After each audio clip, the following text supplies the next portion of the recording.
هذه يعني بتضافر جهود الجميع، سواء على مستوى وزارة الداخلية أو مستوى وزارة الشؤون الخارجية، وبالتنسيق مع وزارة السياحة والصناعة التقليدية. بادرنا بهذه الفكرة هذه، إن شاء الله الحمد لله راهي أعطت ثمارها. الطريقة بسيطة جدا حتى نسمح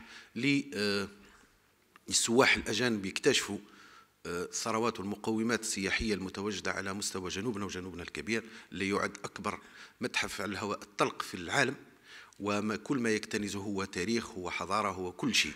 لهذا سهلنا وبسطنا من إجراءات الحصول على التأشيرة، وهذا يعني راه هو التزام. لما تشوف ترجع الالتزامات السيد رئيس الجمهورية، الالتزام رقم 19 النقطة الأخيرة، هو التزم بهذا الأمر هذا واللي جسدناه على أرض الواقع.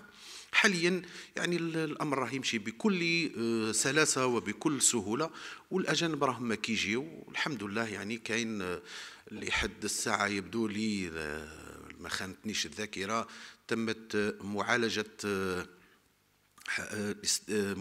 حوالي 500 ملف لحد الساعة، والحصول على يعني طلب حوالي 800 طلب تأشيرة، و500 تأشيرة تعطات لهذا السواح الأجانب.